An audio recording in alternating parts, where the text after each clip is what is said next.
Okay, this isn't the video that I planned to do when I came back from having my little bit of a back injury, but I wanted to share it because I know a lot of people are starting to use the Infinity 2 looms, which is this. I'm still working on my blanket. I'm getting ready to switch this color into the second to the last, but I wanted to show, this is how long it is. I'm going to get on the screen. Let me see if I can step back. See, it's getting pretty long. No, go. But I did want to share a little to be on the lookout for. What I actually noticed is because you're working your way around, and what you're trying to do, as I've said before, is you leave a space. Well, I actually found out that I accidentally closed it off one time. So when you look at where it would open up, down here, way down here, I noticed that a strand had actually connected, excuse me, come a little bit, connected like the two panels. So I had to cut it and try to make it so it wouldn't unravel all the work I had did.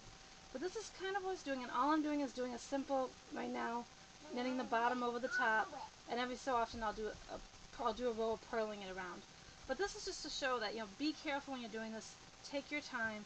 Don't rush it, because you don't want to accidentally find out that you, like back here, actually it was back in this panel that, let me see if I can get it in the screen here, that you can probably notice, because I left it purposely out, that little spot right there was where I had to cut because I had accidentally joined these two panels together, which means it wouldn't open up like a blanket. And as I said, this opens up to a pretty big blanket.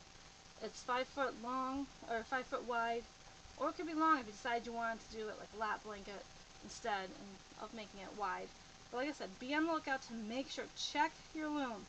And I'm talking about any loom that you do that you're trying not, you're doing a flat panel, but you're using something circular. Check it to make sure that you're not accidentally joining the two panels that you don't want together.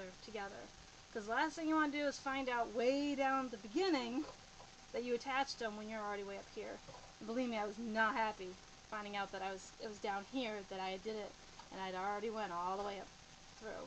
But I tied it off. I'm hoping it won't come undone. I'm actually leaving myself some extra of the purple so that I can go back through and make sure it doesn't unravel the whole thing. So I just wanted to share that because I feel that if I did it, other people are going to do it too. So just be on the lookout when you're making a flat panel on a circle loom to not close it off by accident. All it takes is one row of you accidentally, closing off the pegs.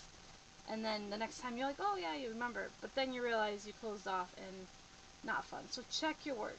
That's the key. Check your work as you go along to make sure you're not making that type of mistake. So that's just what I wanted to share.